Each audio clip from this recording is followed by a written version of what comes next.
अस्सलाम वालेकुम। आज के प्रोग्राम में हम दो टॉपिक्स डिस्कस करेंगे। एक तो पाकिस्तान की मजमूई जो अमन व अमान की सूरत हाल है और ख़ास तौर पर हामिद मीर के ऊपर जो हमला हुआ और उसके बाद जिस किस्म की सिचुएशन पैदा हुई। पहले इल्ज़ाम DGISI और ISI के हवाले से थे और एक हामिद मीर का अपना स्टेटमेंट है जिसकी एक हिस्सा जो है उसकी मैंने खुद ऑन एयर कन्फर्मेशन भी की, और दूसरा आज चौधरी निसार का स्टेटमेंट है। ये ISPR के बयान के बाद आया। गुज़श्ता रोज़ हम कह रहे थे कि ISPR से बेहतर होता हुकूमत वक्त जो है वो इसके ऊपर अपनी पोजीशन वाजे करती। तो आज चौधरी निसार का स्टेटमेंट बहुत स्ट्रॉन्ग वर्डेड है और शायद जियो की जो पोजीशन ली हुई थी पहले दिन की उसके ख़िलाफ़ उन्होंने एक एंटी पोजीशन जो है वो पोर्ट्रे की है मीडिया के अंदर। वो कहते हैं कि पिछले 2 दिनों में जिस तरह इस वाक़े को जवाज़ बनाकर पाकिस्तान के कौमी इदारों पर हमले किए जा रहे हैं और बग़ैर किसी सबूत के इन्हें मोर्दे इल्ज़ाम ठहराया जा रहा है वो इंतहाई तशवीशनाक है। वो आगे जाकर वो कहते हैं, उन्होंने कहा कि जिस तरह अहम दफाई इदारों को तनकीद और इल्ज़ामात का निशाना बनाया गया इसकी मिसाल दुनिया के किसी मुल्क में नहीं मिलती। हद तो यह है कि जो मनफी प्रोपेगेंडा इदारों के बारे में मखसूस हल्कों ने किया इसकी गूंज और तशहीर हमारे दुश्मनों ने पूरी दुनिया में फैलाई। काफ़ी जल्दी ख्याल आ गया चौधरी साहब को, लेकिन बहरहाल एक ऑफिशियल स्टेटमेंट जो है वजारत दाखिला से वो सामने आ गई। और दूसरी खबर जो आज के प्रोग्राम में हम डिस्कस करेंगे और थोड़ा हिस्सा उस पर सर्व करेंगे वो है MQM का पाकिस्तान पीपल्स पार्टी से सिंध में एक दफ़ा फिर कोलिशन गवर्नमेंट फॉर्म करने का फैसला। 2 वज़रा उनके हल्फ उठा चुके हैं और 3 मशीर होंगे, तो कोलिशन पार्टनर दोबारा से MQM पाकिस्तान पीपल्स पार्टी की बन गई। क्या कराची में अमन व अमान की सूरत हाल का इस कोलिशन का कोई बेहतर असर होगा? क्योंकि माजी में 5 साल हम MQM को, पीपल्स पार्टी को, ANP को ये सवाल हर प्रोग्राम में दोहराते थे कि आप तीनों ही तो कोलिशन पार्टनर हैं, आप ही के पास वहाँ स्टेक्स हैं, एक इंटीरियर से जीता हुआ है, एक अर्बन एरिया से जीता हुआ है, तो जो मसाइल हैं उनको हल कीजिए और कराची के लोगों को अमन दीजिए जिन्होंने आपको वोट देकर मुंतखब किया हुआ है। और किसी डाउट के बगैर जो अर्बन एरिया का मैंडेट है वो आज भी MQM और इंटीरियर का मैंडेट पाकिस्तान पीपल्स पार्टी के पास है। तो इन दोनों हुकूमतों को, दोनों पार्टीज़ को ज़िम्मेदारी का मुजाहरा करना पड़ेगा। इस्लामाबाद स्टूडियोज़ में आज बहुत ही डिस्टिंग्विश्ड पैनल है और जो मेहमान हैं उनका आपसे तारुफ करवा दूँ। सेनेटर बाबर गौरी साहब हैं MQM से, लेफ्टिनेंट जनरल अब्दुल कादिर बलोच साहब हैं, वफाकी वज़ीर भी हैं और पाकिस्तान मुस्लिम लीग नवाज़ के सीनियर रहनुमा भी हैं। सेनेटर सईद गनी साहब हैं पाकिस्तान पीपल्स पार्टी से। तीनों को वेरी वार्म वेलकम जी। स्टार्ट में आपसे मिनिस्टर साहब करना चाहूँगा। हामिद मीर के ऊपर हमला, बाबर गौरी साहब का हामिद से बहुत अच्छे तल्लुकात हैं, इनसे मैं उसके बाद रद्दमल लूँगा, लेकिन पहले आपसे ऑफिशियल पोजीशन जानना चाहूँगा। आज 22 अप्रैल को आपकी ये स्टेटमेंट वजारत दाखिला जारी करती है, उससे पहले एक स्टेटमेंट ISPR का भी आ गया, ISI को रगड़ा भी लगा, आज जनरल राहील को विज़िट भी करना पड़ा मेरे ख्याल में DGISI के ISI डायरेक्टोरेट का। एक ये तासुर जो था वो क्या ISI फोकस हो गई शायद उसको नलीफाई करने के लिए, आप क्या कहते हैं? जहाँ तक हामिद मीर साहब के ऊपर हमले का ताल्लुक है, इसको जितना भी कोई आदमी मेरे ख्याल में पूरे मुल्क में ऐसा नहीं होगा जिसने इस हमले को कंडम नहीं किया हो। इवन फोर्सेस की तरफ से भी उसकी कंडमनेशन आई है और हमारे माशरे के मुल्क के हर तबके से, हर तबके ख्याल के लोगों ने, हर एक ने उसकी कंडमनेशन की है और हर एक ने उनके लिए दुआएं की है और अल्लाह ताला ने उसकी ज़िंदगी बचाई। शायद हमारे पाकिस्तानियों की दुआओं का ये नतीजा है कि अल्लाह ताला ने उसको जो ना रिकवरी की तरफ हो जा रहे हैं। बदकिस्मती कि जो ही ये वाक़या हुआ उसके 2 मिनट बाद फ़ौरन स्लाइड चलने शुरू हो गए, टिकर चलने शुरू हो गए चैनल्स के ऊपर कि जी हामिद मीर साहब ने किसी पॉइंट ऑफ टाइम पे कुछ कहा था और उसके भाई ने कहा कि उसका ताल्लुक ISI से है और ISI के चीफ से है, और फिर उस बात को बाकी तमाम चीज़ों को छोड़ के लग गए चैनल्स उसके पीछे और 14 घंटे मुतवातिर कार्रवाई होती रही और तमाम रास्ते बंद किए गए, तमाम डायरेक्शंस को तकरीबन ब्लॉक किया गया और फिक्सेशन एक काज की गई कि जी बस और कुछ भी नहीं है, बस यही है और इनको जितना रगड़ सकते हो रगड़ लो। और on the other hand fact ये था कि हामिद मीर साहब के ऊपर जिस वक्त हमला हुआ वो होश हवास में अपने थे, उन्हें हमलावरों को भी देखा था, उसके जैसे कार्रवाई की गई वो सब कुछ उसके जहन में होगा और वो अपने खुद चल के अस्पताल गए और उसके बाद फिर नेचुरली उसकी सिचुएशन उनकी जो है ना वो थोड़ी सी ख़राब हो गई, थोड़ी सी नहीं बहुत ज़्यादा ख़राब हो गई, ऑपरेशन करने पड़े 2.5 घंटे का। मेरे ख्याल के मुताबिक चाहिए ये था कि इंतज़ार करते हामिद मीर साहब होश में आ जाते और होश के में आके उन्होंने ही FIR, अल्लाह ताला ने उसकी ज़िंदगी बचा दी। गवर्नमेंट को इतना टाइम क्यों लगा रिस्पॉन्ड करने? और जी गवर्नमेंट को इतना टाइम क्यों लगा, मैं आता हूँ उसके ऊपर। तो चाहिए ये था कि अब इंतज़ार करते और उसका वर्जन सामने आ जाता और गवर्नमेंट ने कोई देर नहीं लगाई, अपना मलिक साहब, गवर्नमेंट ने कोई देर नहीं लगी, गवर्नमेंट ने फ़ौरन कमीशन डिटेल कर दी, सुप्रीम कोर्ट को रिक्वेस्ट किया, सीनियर मोस्ट जजेस, वो भी 3 जजेस, अनप्रेसिडेंटेड इस किस्म की कार्रवाई नहीं हुई है। और मेरा सवाल ये था कि आईएसआई के ऊपर जो स्टेटमेंट है, एक मिनट मेरी बात सुनिए, गवर्नमेंट की एक्शन के थ्रू गवर्नमेंट की रिएक्शन आई, गवर्नमेंट ने एक्शन ले लिया फौरन, उसके फौरन बाद उन्होंने ये जजेस डिटेल कर दिए और कहा कि जो कुछ इनको सहूलत चाहिए वो सब के सब उनको प्रोवाइड की जाएगी। और ये काफी होना चाहिए था बतौर रिएक्शन के गवर्नमेंट के, लोगों को सेटिस्फाई करने के लिए। और इस वक्त सुप्रीम कोर्ट की कंपोजिशन इस किस्म की है कि उसके ऊपर किसी किस्म की बेइतबारी नहीं है। किसी जमाने में शायद लोगों को शक दायमाई की गुंजाइश करते, तो हमें कम अज कम किसी न किसी इदारे के ऊपर तो कम से कम उसको ट्रस्ट। बाबर गौरी साहब से पूछते। बाबर साहब, आप मेरे साथ भी आपका बड़ा एक अच्छा ताल्लुक है, बड़े सालों से है, और हामिद के साथ भी आपका एक बड़ा करीबी ताल्लुक था। और जो मुझे इतलात मिली है कि जब हामिद के ऊपर अटैक होता है और हॉस्पिटल पहुंचता है, तो सबसे पहले जो हॉस्पिटल पहुंचे वो आप थे और नबील गबोल साहब थे, 2 शख्सियात थे। बाकी लोगों का दावा है, लेकिन पहले आप दोनों वहाँ पहुँच गए फौरी तौर पर। क्या हुआ क्या, और पीछे बैकग्राउंड में है क्या इसके? मैं जैसे मैं और नबील हम लोग बैठे थे ऑफिस में, और वहाँ पे जैसे हमने ब्रेकिंग देखी मीडिया के ऊपर, तो फौरी तौर पे ज़ाहिर है उनसे रिश्ता है हमारा। और हामिद से मेरा उस वक्त से, जब वो औसाफ अखबार में भी एडिटर थे, और हम लोग फुटपाथ पे बैठ के इस्लामाबाद की चाय पी, नाश्ते किए, खाने खाए, एक बड़ा रिश्ता था। मुझे एकदम से ऐसा लगा जो अब मुझ पे हमला हुआ है। तो फैमिली के जब किसी मेंबर पे तो इंसान फील करता है, उसको हमारा एक फैमिली था। हम फौरी तौर पे मैं और नबील भागे, और हम जैसे ही हॉस्पिटल पहुंचे तो उस वक्त वो सीटी स्कैन के लिए ले जा रहे थे।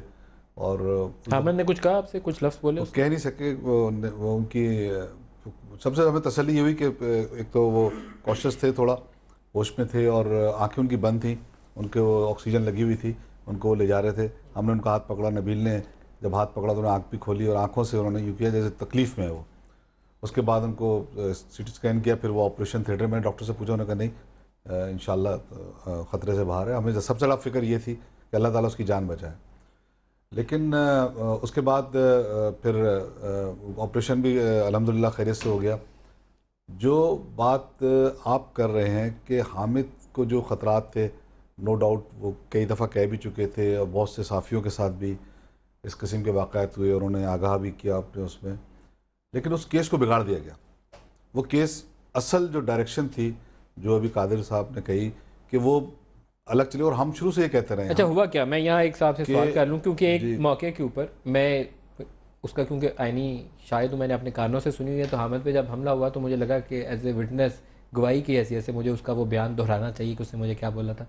उसने कहा था कि मेरे ऊपर जब भी ऐसा कोई कातलाना हमला हुआ तो ये टीटीपी नहीं होगी। और ये उस दिन बात हुई थी जब टीटीपी ने मीडिया की एक फहरिस्त जारी की थी, जिसमें 5 चैनल्स और कुछ इंडिविजुअल्स के नाम थे। मैं सबके दोहराता नहीं, उसमें हामिद का भी नाम था। और उससे मैंने पूछा तो उसने कहा कि वो ये टीटीपी नहीं होगी, मेरे ऊपर किया तो वो इशारा इस तरफ था कि आईएसआई वाले होंगे, विदाउट नेमिंग एनीवन। जनरल जही का उसने नाम नहीं था लिया। हो सकता है उसकी जो रिकॉर्डेड स्टेटमेंट है, हामिद ने कहा कि मैंने एक स्टेटमेंट रिकॉर्ड करवाई हुई, तो ये तो उसका कॉन्टेक्स्ट है पूरा जहाँ से बात शुरू हुई। आपने कहा कि बिगाड़ा गया, बिगाड़ा कैसे गया? देखिए, बड़ा इन अ सेंस ये किया कि जो हामिद को जिन पे खदशात थे, वो ज़ाहिर है हर एक को, उसकी फैमिली को जो इमीडिएट रिएक्शन होता है, वो मैं उस पर आमिर का स्टेटमेंट उसके भाई का आ गया। मुझे उस पर एतराज़ इसलिए नहीं है कि वो एक फैमिली और जज्बात होते हैं, और उन्होंने कहा।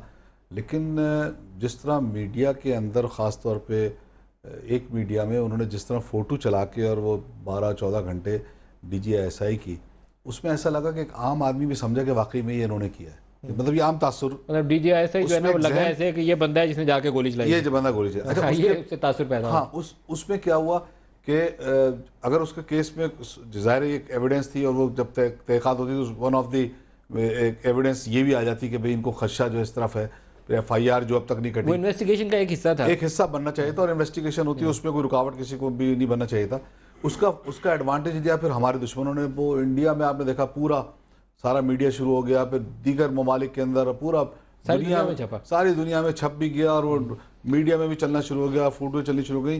ज़ाहिर उनके पास एक रेफरेंस था कि भाई ये। आपका ख्याल है कि हामिद मीर के केस को डैमेज किया गया, बिगाड़ दिया? मैं समझता हूँ कि वो उससे थोड़ा डैमेज हुआ है, बल्कि काफ़ी डैमेज हुआ है। और फिर अगर फ़र्ज़ करें मेरी आपकी दुश्मनी है, या आपने खदशा जाहिर किया, मैं मार दूंगा, मैंने खदशा किया आप मुझे मार देंगे, तीसरे आदमी को पता चल गया, उसने फ़ायदा उठा लिया, तो अब उस तीसरे को कैसे पकड़ें? अगर हम आपस में ही एक दूसरे के ऊपर इल्जाम, मेरी आपकी लड़ाई में हमारे दोस्त सईद गनी साहब जो हैं वो डिश डिश कर देते हैं, वो कर जाए, और सईद भाई का तो ये कैपेबिलिटी भी है, और हम लोग पता चला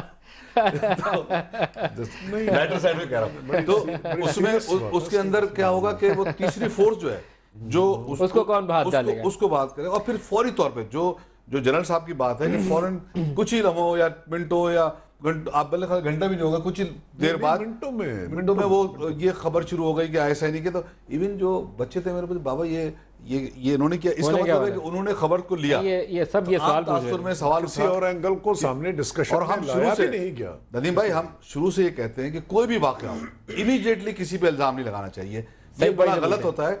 और ये हम इससे गुजर चुके हैं। हकीम सईद वाला जो मर्डर केस होता, आखिर में उस वक्त भी हमने कहा देखिए गलत इल्जाम लगाए, बेगुनाह उसमें एक बेचारा मारा गया, उस पर तशद्दुद इतना किया, बाद में हाई कोर्ट में गया, हाई कोर्ट ने सारे इल्जाम मुस्तरद करके सबको बरी किया, लेकिन इशू जो है वो खराब हो गया। असल कातिल कौन है वो पता ही नहीं चले। सईद गनी साहब, शर्जील मेमन साहब कहते हैं कल FIR काटेंगे। हमारे पास गुज़श्ता रोज़ जस्टिस तारिक साहब थे और उनका कहना था कि जितने टाइम इन्होंने गुजार दिया है, इन्होंने केस को पहले कमज़ोर कर दिया। FIR day 1 immediately after the incident, उसका ड्राइवर गार्ड साथ था, काटनी चाहिए थी। अब जब ये मौका आएगा केस का तो वो पहले तो ये होगा कि 4 दिन तो FIR ही नहीं थी काटी भाई, आपने तो सारा कुछ मिल मिला के FIR बनाई, तो चौथा दिन हो गया, क्या हो गया सर जी? देखिए मालिक साहब, एक तो बात ये है कि FIR कटवाना जो है ये विक्टिम्स की इख्तियार है, उनका हक है। नहीं सर, ये पुलिस खुद रिपोर्ट कर सकती है। मेरी सुन लेना, वो SHO जाके कर सकती है। मेरी गुजारिश सुन लें। अगर तो इस केस में जिस तरह से ये केस दूसरी तरफ चला गया, अगर हुकूमत अपने तौर पर FIR काट लेती और उसके अंदर कोई सुकम रह जाता, बात ये देखें ना, अगर उनका भाई, उनकी फैमिली या उनका जो इदारा है वो ये कह रहा है कि इसके अंदर फलां शख्स मुलविस है, हुकूमत तो नहीं कह रही है, अगर हुकूमत ये FIR काटती तो शायद वो नहीं होती जो वो कह रहे हैं। अगर वो जो कह रहे हैं वो FIR कटवानी तो उनको आना पड़ेगा। मैं आपसे मुतफिक नहीं, आप बहरहाल डिसएग्री कर सकते हैं, लेकिन ने तो कहा कि DGISI, तो फिर आप DGISI पे काट दें। देखिए मेरी सुने ना, नहीं ये मतलब एक्सक्यूज जेन्युइन नहीं है, बिल्कुल जेन्युइन। जब आप इंसिडेंट हुआ है तो आपको 2 मौजूद थे लोग, एक ड्राइवर, एक उसका गार्ड। सुन ले मेरी बात तो पूरी। अगर तो हम उसके गार्ड को, उसके ड्राइवर को ले जाते और FIR कटवा लेते, पहला तासुर ये आता कि जी हुकूमत ने ज़बरदस्ती से FIR कटवा दी, ठीक है जी। हम वो FIR नहीं काट सकते जो वो कह रहे हैं, उसके लिए उनको खुद आगे आना पड़ेगा। सिर्फ टीवी पे खबर चलने की बुनियाद पर हुकूमत FIR नहीं काट सकती कि जी DGISI जो है उनका नाम लिया लिया तो उस पर FIR काटो। ये जिम्मेदारी अगर हामिद साहब तो अल्लाह उनको सेहत दे, उस काबिल हो जाएं कि अगर दे दें, लेकिन उनके इदारे की थी, उनकी फैमिली की थी, वो मैनेज करते किसी भी तरह से जिस किस्म की FIR वो कटवाना चाहते हैं। देखें इस इशू को जिस तरफ डाइवर्ट कर दिया गया था, ये हुकूमत के लिए आसान नहीं था, बड़ा मुश्किल काम है कि अगर हुकूमत अपनी मर्जी की FIR को काट दे, फिर ये सारे लोग हमारे पीछे जो है वो ड्रम बीटिंग। मैं बहरहाल पता नहीं क्यों, लेकिन मैं आपकी बात, मेरा ये ख्याल है आप कन्विंस हैं कि 4 दिन FIR ना कटे। नहीं, मेरे ख्याल से हमारे सईद भाई, लेकिन उस FIR उसूलन फौरी कटनी चाहिए थी ना, और उसमें पुलिस की जिम्मेदारी। लेकिन अगर पहले टीवी में ये आ रहा है कि जी फिलहाल भी जिम्मेदार है तो आगे कोई कटवाए ना FIR। नहीं, उसमें वो सही है, वो फिर इन्वेस्टिगेशन नहीं सही, तो उसमें इन्वेस्टिगेशन में वो आ जाते कि भाई ये है, वो तो तहकीकात का हिस्सा बनता नहीं, बाकी की तो रिपोर्ट है। और गौरी साहब, अगर वो FIR हम किसी और चीज की काट देते हैं और फिर देखे ना, वो तो कितना वावेला मसला। खदशा ये था कि भाई ये शो जो भी हो, लेकिन 4 दिन FIR न कटे उसका क्या। लेकिन जो स्टेट होती है उसको फौरी तौर पे, अच्छा दूसरी बात ये कि जो यही अब तक क्लियर नहीं हो पा रहा, कभी चल रहा है 3 गोलियां, कभी 6 गोलियां, तो ये वाकई अगर इमीडिएटली मेडिको लीगल जो होता है वो सबसे इंपॉर्टेंट होता है। आगा खान की मेडिकल रिपोर्ट की बुनियाद के साथ अटैच करके ड्राइवर और गार्ड की स्टेटमेंट, मुझे पुलिस वालों, जब मैं पहुंचा हूं तो पुलिस वालों ने बताया गनमैन को हमने अपनी तहवील में लिया है और गाड़ी भी हम थाने ले गए। तो अगर वो चीजें उनके पास थी तो कम से कम इब्तिदाई रिपोर्ट जो है जिसको मुझे पता नहीं FIR क्या करती शुरू में, अगर नामालूम अफराद पे करती ना, जनरल साहब नामालूम क्या करती ना, खामोश रहेंगे तो बता। जनरल साहब जी देखें, मैं आपसे एग्री करता हूँ। जहाँ तक FIR के कटने का ताल्लुक है और किसी को नॉमिनेट करने का ताल्लुक है, नॉमिनेट करना हेयरसे की बुनियाद के ऊपर, किसी और के इंफॉर्मेशन के बुनियाद के ऊपर आप किसी को नॉमिनेट नहीं कर सकते हो। अगर उसके भाई साहब ने ये बात बताई थी तो भाई साहब खुद आते और FIR कटवाते तो फिर उनकी वो बात बन जाती, ISI को मुलविस कर सकते। ये नॉमिनेट करने के हद तक जहाँ तक फर्स्ट इंफॉर्मेशन रिपोर्ट है, फर्स्ट इंफॉर्मेशन रिपोर्ट कोई भी आदमी दे सकता है, थर्ड पर्सन अनकंसर्न भी कर सकता है। कुछ आए कि उसके अपना ड्राइवर और गार्ड दोनों चूंकि मौजूद थे तो वो ये आराम से कह सकते थे कि जी एक आदमी था खड़ा, उसने फायर कर दिया और गोलियां लगी, हम उसको नहीं जानते थे कि वो कौन है।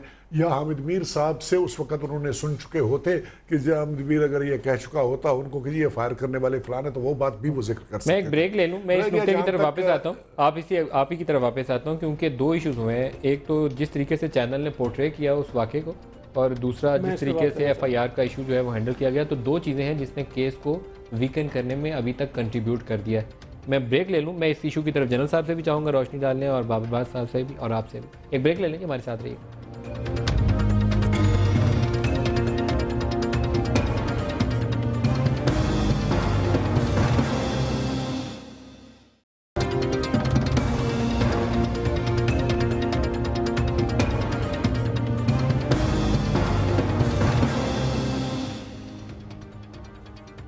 प्रोग्राम में दोबारा खुश आमदीद कहते हैं। बाबर गौरी साहब, जनरल कादर बलोच साहब और सईद गनी साहब हमारे साथ हैं। पाकिस्तान में लॉ एंड ऑर्डर और हामिद मीर के ऊपर अटैक के ऊपर बात कर रहे हैं। आगे चल के MQM की सिंध हुकूमत में शमूलियत के ऊपर भी बात करेंगे। जनरल साहब, पहले ये फरमा दीजिएगा, पाकिस्तान में TTP के जितने लोग हैं उनके बयानात आपके पैमरा लॉज के बावजूद हर अदारे को चलाना मजबूरी बन गया, जो नहीं चलाता उसके अगले दिन बम फट जाता है। पैमरा आपके होते हुए इंडियन कंटेंट जो है वो पाकिस्तानी चैनल्स पे आता है, फॉरेन कंटेंट आता है, आपकी जो एडवर्टाइजिंग रूल है वो वायोलेट होते हैं। फिर उसी में आता है डेफेमेशन के इश्यूज़ हैं आला अदलिया और फौज के हवाले से। पैमरा क्या काम करता है? पैमरा को अपना काम करना चाहिए जो कर रहे हैं। अगर आपको किसी किस्म की कोई ऑब्जर्वेशन है उनके बारे में कि वो सही तौर पर काम नहीं कर रहे हैं, उसको हाईलाइट किया जाए। मैं तो अभी कह रहा हूँ, मैं उसके ज़्यादा तफसीलात नहीं जानता हूँ, चूँकि टेक्निकल आदमी भी नहीं हूँ, उस मिनिस्ट्री से कंसर्न भी नहीं हूँ। इसके बारे में कमेंट करना कि क्या अच्छा कर रहे हैं और क्या बुरा कर रहे हैं, कितना अच्छा है कितना बुरा कर रहे हैं, मेरे लिए ज़रा मुश्किल हो जाएगा। बाबर गौरी, मैं समझता हूँ कि आप पैमरा की बात कर रहे हैं। कोई यूटिलिटी है पैमरा की? पैमरा की आज तक तो नज़र नहीं आई, ना कोई एक्शन नज़र आया, ना कोई उनकी तरफ से कार्रवाई नज़र आई। बस कहने को एक इदारा है, अदरवाइज कोई उसकी मैं समझता है जो इफादियत होनी चाहिए, जो काम होना चाहिए, वो नहीं नज़र आ रहा। नहीं नज़र आ रहा। अच्छा, एक चीज़ और बता दीजिए, आज ये हमारे इंटीरियर मिनिस्टर का बयान आने से पहले एक ISPR ने बयान जारी किया था और आज सुबह जनरल राहील ने ISI डायरेक्टोरेट का विजिट किया, जिसके बाद हमें तासुर ये मिला था कि जनरल राहील अपने ट्रूप्स और अपने इंस्टीट्यूशन को बैक कर रहे हैं। हालांकि वो इंस्टीट्यूशन है जो डायरेक्टली प्राइम मिनिस्टर को रिपोर्ट करता है ISI। ये बयान प्राइम मिनिस्टर ऑफिस से भी आज आ सकता था, आज क्या हामिद मीर के अटैक के फौरी बाद आ सकता था? मेरे ख्याल से ये फ़ौरन आना चाहिए था, और अभी भी देखें आपके वजारत दिफा की तरफ से नहीं आया, इंटीरियर मिनिस्ट्री की तरफ से आया है। प्राइम मिनिस्टर ऑफिस से आता है और ISI तो प्राइम मिनिस्टर को रिपोर्ट चाहिए था। और इतना बड़ा चूंकि इसमें प्राइम इशू मिनिस्टर खड़ा क्यों हो नहीं गया बोले? था, प्राइम मिनिस्टर क्यों नहीं बोले? बोलना चाहिए था। ये तो कादिर बलोच साहब बताएंगे। मेरा ये ख्याल है, देखिए खास तौर पे प्राइम मिनिस्टर साहब को तो वैसे ही बोलना चाहिए, लेकिन पिछले दिनों से जिस किस्म की अफवाहें चल रही थी उस मौके की मुनासबत से तो ज़्यादा इनको लेकिन आपको सही साहब ये नहीं लगता कि कुछ डिवीजन्स जो हैं वो हमें ले डूबेंगी? ये डिवीजन्स बड़े गलत टाइम पे आ रहे हैं। मैं आपसे ये अर्ज कर रहा हूँ, इस वाकये ने भी डिवीजन्स को ज्यादा फैलाया है, बहुत फैला दिया है, बहुत फैला दिया है। या आप भी कन्विंस हैं? 100% कशीदगी में इजाफा हुआ है। जिस किस्म की बातें पिछले दिनों हो रही थी सारी किसी और हवाले से, और जब ये वाकया हो गया और इस किस्म के इल्जाम लग गए, देखिए वो परवेज मुशर्रफ का इशू था, सीधा बोलते हैं। मैं कह रहा हूं कि उसकी वजह से बना हुआ था, एक तासुर था ना कि डिवाइड है, थॉर्नी इशू था जिसने डिवाइड था। कैबिनेट के अंदर डिवीजन थी, दो राय थी, आधी एक तरफ थी आधी एक तरफ थी। लेकिन ये मामला देखें, मेरा नुक्ता ये है कि अगर उस सारे बैकग्राउंड में अगर वो चीजें रखें आप और अचानक से ये इशू सामने आ जाता है तो वजीर आजम साहब को ज्यादा एक्टिवली इसमें रोल प्ले करना चाहिए था। प्राइम मिनिस्टर आप बताएंगे? यार मुझे समझ में नहीं आती। मेरा ये ख्याल है कि एक जुमला सिर्फ कह, मेरा ये ख्याल है कि जिस वक्त ये बयान आया था ना, वजीर आजम साहब को चाहिए था कि वो फौज से भी बात करते, ISI से भी बात करते और हामिद मीर साहब की फैमिली से भी बात करते और जियो से भी बात करते और इस इशू को किसी तरह वो जो है वो काम डाउन करते और ये मसला शायद उस वक्त ठंडा हो जाता। अच्छा, मैं बार बार एक सवाल करता हूँ, एक हमारे पास इंस्टीट्यूशनल फ्रेमवर्क है जो आपकी हुकूमत ने बनाया है, पार्लियामेंट्री कमेटी और नेशनल सिक्योरिटी, जिसमें पॉलिटिशियन भी बैठे होते हैं, प्राइम मिनिस्टर चेयर कर रहे होते हैं, जिसकी मीटिंग हुई थी अभी हालिया दिनों, और साथ एक तरफ मिलिट्री ऑफिसर्स बैठे होते हैं। आप उसकी मीटिंग फौरी कॉल करते, बहुत बड़ा वाकया हो गया था। देखिए जी, आप मुझसे पूछे ना हम क्या करते, पहले मुझसे तो पूछे ना, पहले आप तो अपनी तरफ से राय न देना। जनरल साहब देखें, बात यह है कि प्राइम मिनिस्टर ने जो ही इंसिडेंट हुआ उन्होंने फौरन उनका बयान आया, उनकी तरफ से जो बयान जारी हुआ और उन्होंने कहा कि ये जिस किसी ने हमला किया उसको छोड़ा नहीं जाएगा और उनको चेज किया जाएगा और इस मामले की सही तहकीकात की जाएगी और जिस किसी ने किया उसको पनिशमेंट नहीं। मैं जनरल साहब उसका फॉलो अप पूछ रहा हूं, जहां ISI चीफ का रगड़ा लगा था उसके ऊपर बयान किया। एक मिनट मेरे भाई, चूंकि हामिद मीर साहब की शख्सियत इस किस्म की है कि इस किस्म की शख्सियत उनकी बन चुकी थी over a period of time, उसके प्रोग्राम से मुताल्लिक कि आप एक्सपेक्ट ये कर रहे थे कि prime minister of the country should come and give an statement with regard to being some, किसी के जख्मी होने के बारे में prime minister of the country आ जाए और वो बयान दे दे, पॉलिसी स्टेटमेंट नेशनल लेवल पे। प्रॉबेबली अगर एक के लिए है तो दूसरे के लिए होना चाहिए, तीसरे के लिए, हर एक के लिए होना चाहिए। हर एंकर जहां तक प्राइम मिनिस्टर का ताल्लुक है इतना इंपॉर्टेंट हो जाए। दूसरा जन साहब मेरे सवाल का जवाब नहीं दे रहे। मेरा सवाल यह है कि जब DPISI टारगेट हो रहा था वहां प्राइम मिनिस्टर को बोलना चाहिए। एक मिनट मेरी बात सुने। एक तो ये बात हुई कि प्राइम मिनिस्टर के पास और बेशुमार लोग हैं, उसकी वजीर है, उसके तर्जुमान है, ठीक है ना, इंफॉर्मेशन मिनिस्टर है, डिफेंस मिनिस्टर है, इंटीरियर मिनिस्टर है। प्राइम मिनिस्टर से ये एक्सपेक्ट कर लेना प्रॉबेबली वो बनता नहीं था कि वो अगर कोई मामला आर्मी चीफ को करती दो बंदों किसी और का नहीं है, डिफेंस मिनिस्टर बोल रहे थे ये जो है ना। और इसके अलावा फौज के जनरल वगैरह मारे गए हैं, कई शहीद हो गए 3-4 ये तालिबान वाले मामले में। वहां पर कोई प्राइम मिनिस्टर तो उस पर लिए बोला नहीं था। नहीं बोलना चाहिए, क्यों नहीं? मैं ये कह रहा हूं कि एक के लिए है, फिर हर एक आदमी एक्सपेक्ट करे। देखिए जनरल मारा जाना, किसी शहीद हो जाना छोटा वाकया नहीं होता सर। उन्होंने कंडम किया, उन्होंने ये कहा कि कल्प्रिट्स को छोड़ा नहीं जाएगा, बाबर गौरी साहब उनको पकड़ा जाएगा, सब कुछ कार्रवाई। दोबारा आपकी तरफ ये सवाल लेकर आऊंगा। ये सवाल टेढ़ा है, ये हमारी डिविजन्स को वाजे करता है। हमारे दुश्मन इससे खुश होंगे, ढोल बजाएंगे, लेकिन आज परवेज शीह साहब ने भी आज बयान दिया, लेकिन उस मौके पर जब जनरल राहील ISI डायरेक्टर कर चुके। मेरे भाई ये सवाल पहले मुझसे पूछ लीजिए, आपने डिवीजन क्रॉस कर दिया और फौरन उस तरफ चले गए। आप बताइए। कोई डिवीजन नहीं है मेरे भाई। जहां तक ISI का ताल्लुक है, ISI का ताल्लुक directly prime minister of Pakistan से है। राइल शरीफ साहब का सबॉर्डिनेट ऑर्गेनाइजेशन वो नहीं है, सवाए इसके कि राइल शरीफ साहब के आउटफिट से उसका DG चला जाता है। बाकी सर्विसेज के नुमाइंदे भी उसमें हैं और ये डायरेक्टली आंसरेबल है प्राइम मिनिस्टर ऑफ पाकिस्तान को, और प्राइम मिनिस्टर ऑफ पाकिस्तान उसकी टास्किंग करता है और सब्सिक्वेंटली उसको फॉलो अप कर लेना प्राइम मिनिस्टर ऑफ पाकिस्तान के ऑफिस की जिम्मेदारी बन जाती है। अभी मसला ये हो गया कि उस एक इंस्टीट्यूशन था जहां पर उनका एक कुली काम कर रहा था, उसके इंस्टीट्यूशन से उठा हुआ था और उसके जात के ऊपर, उसकी शख्सियत के ऊपर इंडिविजुअल को टारगेट किया गया। 14 घंटे मुतवातिर, एक पूरी रात और अगले दिन का पूरा आधा हिस्सा। और उसके लिए एक रिक्वायरमेंट थी, एक इंडिविजुअल जिस वक्त डिफेंसिव में आप डाल लेते हैं उसको सारी दुनिया के इल्जामात आ जाते हैं। वहां पर अगर कुलीग ने जाके उससे अगर बात करने की कोशिश की तो इसमें कोई अछंबे वाली बात कोई बुराई नहीं है। मैं तो कह रहा हूं ये स्टेटमेंट प्राइम मिनिस्टर ने क्यों नहीं दिया? ये विजिट प्राइम मिनिस्टर पाकिस्तान करते, फिर प्राइम मिनिस्टर ISI हेडक्वार्टर में विजिट करते, वहां ब्रीफिंग देते। नहीं देखिए, बगैर एक ताकि देखिए एक तरफ से एक शक पैदा हुआ इस वक्त, ये जरूर थोड़ा सा मुझे टाइम दीजिए। एक शक पैदा करने की कोशिश की गई 14 घंटे की लताड़ परेड के नतीजे के तौर पे, और एक इंस्टीट्यूशन को मलायन किया गया, उसके ऊपर इल्जाम डाला गया। अब प्राइम मिनिस्टर उस इंस्टीट्यूशन के पास चले जाते हैं, वो भी पार्टी बन जाते हैं मीडिया के आंसलाट के अगेंस्ट, जो कि पूरे का पूरा डायरेक्ट ये नहीं बनता है, ये नहीं बनता है। उसको प्राइम मिनिस्टर, मुल्क का प्राइम मिनिस्टर पोजीशन कौन लेगा? इलेक्टेड आदमी चीफ एग्जीक्यूटिव हो पाकिस्तान, बाबर गौरी साहब।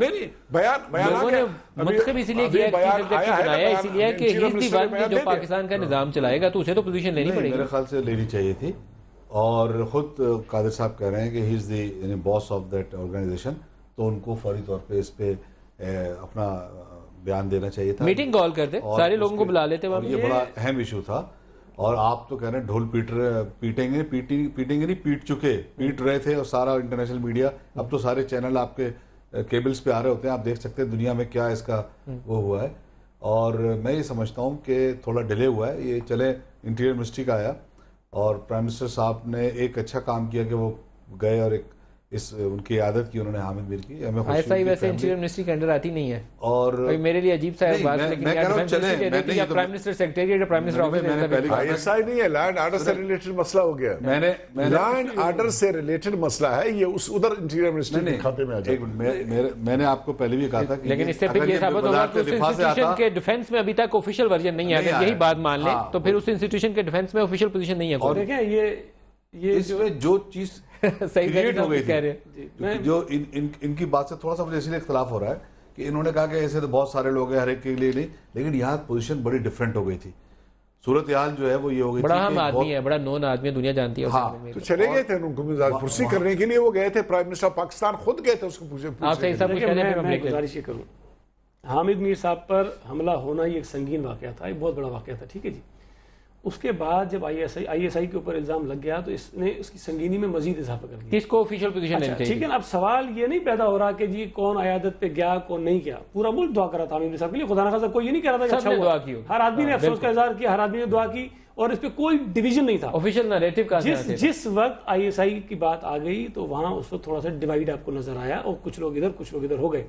अब चूंकि आईएसआई आपके मुल्क का एक बहुत बड़ा अहम इदारा है, पीपुल्स पार्टी से ज्यादा कोई उसके ऊपर तनकीद करने वाला को नहीं मिलेगा, लेकिन बात यह थी कि जिस तनाजुर में उस पर इल्जाम लगाया गया था, ये हुकूमत की जिम्मेदारी बनती थी कि फौरी तौर पर, हम ये नहीं कहते कि आगे अंधाधुन आप आईएसआई की सपोर्ट पे खड़े जाते, लेकिन उस इशू को पॉलिसी स्टेटमेंट डिफ्यूज करते, उसको ये एहसास दिलाते कि तुम्हारे पर गलत इल्जाम लगाया तो हम तुम्हारे साथ। एक ब्रेक ले लेंगे, ब्रेक से बाद वापस आएंगे तो एमकेएम की सिंध हुकूमत में शमूलियत और कराची में अमन अमान, इसके ऊपर बात करेंगे। हमारे साथ रहिए।